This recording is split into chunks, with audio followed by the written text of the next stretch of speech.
we appropriate the term alt for other political efforts and let that appropriation then become the opposition of the alt-right, because that feeds so easily in our partisan bifurcated narrative, and I'm very worried about that. Yeah, that's right, because then it becomes a legitimate political position to be an alt. And it makes the two equal. Yeah. More questions? Okay, you had your hand up for a little while, I think, in the back, and then we'll work towards the front. The alt-right declined before Nazis would trust us. The alt-right is no doubt sexist and racist. We would also be remiss not to label it dangerously classist. Yeah. The alt-right is similar to the KKK in many ways, but distinctly more intellectual and wealthy. That being said, do you think neoliberalism, an ideology that supports capitalism in many ways, is powerful enough to disassemble the alt-right, or is a more radical leftist approach necessary? It's a wonderful question. And can you dismantle partisanism with partisanism, right? I mean, I wonder if, I'm not sure that the alt-right is a political problem, actually. I think it is a social, a cultural, a socioeconomic problem. So this is not to evade your question, and I'm just kind of thinking, because this has really sparked kind of this thought for me too. I wonder if the more that we try to turn to particular ideological precepts, neoliberalism, progressivism, the more we're actually going to fuel exactly the fire here that we're trying to put out.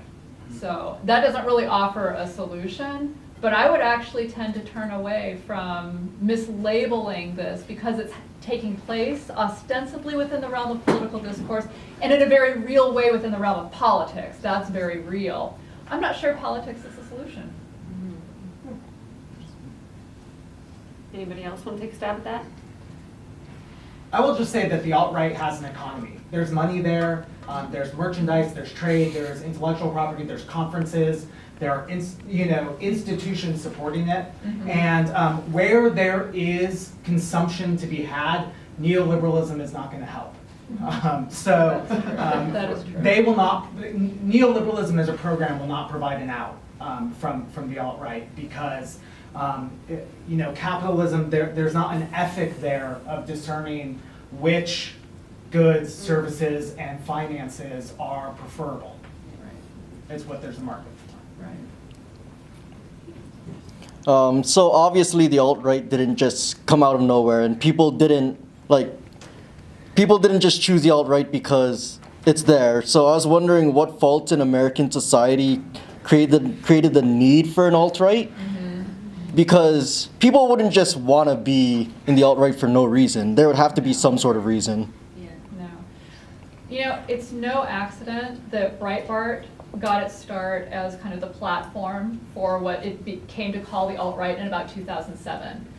In fact, between about 2006 and 2008, you start seeing online outlets that open up and consolidate this kind of underground internet discussion from 4chan and Reddit, and are making this now into kind of a cohesive political community.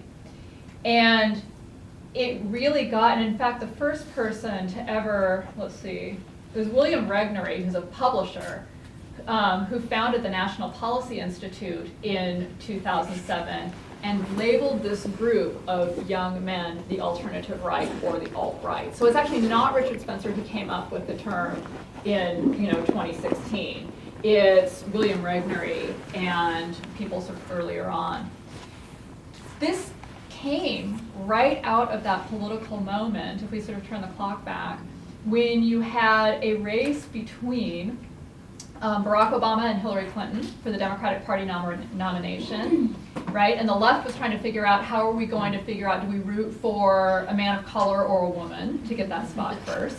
We have Sarah Palin in the mix, who is also destabilizing this kind of male, space, and not all Republicans were necessarily ready for a woman candidate, and certainly people on the far right.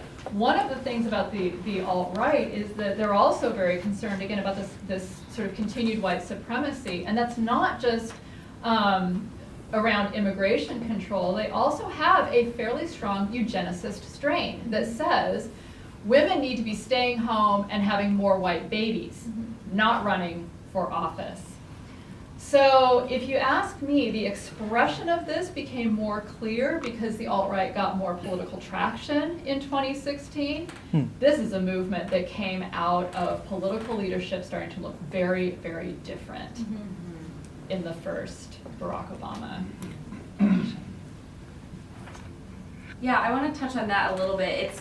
And kind of going back to something that I said before, it was turning pretty ordinary, like human situations into making these young people view them as people are against you, right? There's a lot of the women are out to manipulate you, women are bad, and they just want to get stuff out of you. In a lot of those readings, there was an example of this man who had a recent and very messy divorce.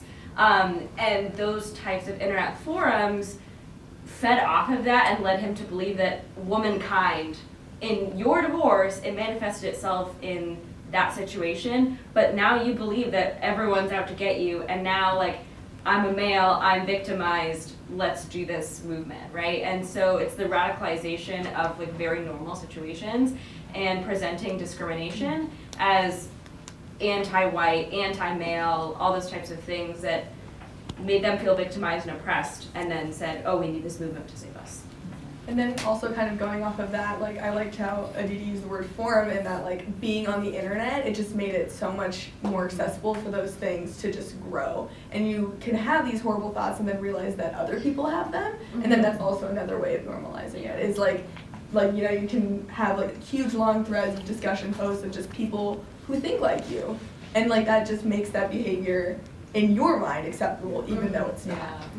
It's like subjective versus objective. And I do think, and of course Heather is exactly right, that Barack Obama revealed a lot of strains in our society that had been kept under wraps for the most part, except for maybe jokes among friends or these underground kind of things. And then suddenly there was a target and a wait, we have to talk about this, and what is this doing, you know, what is he doing to our country, you know, that there was suddenly this target that, you know, it is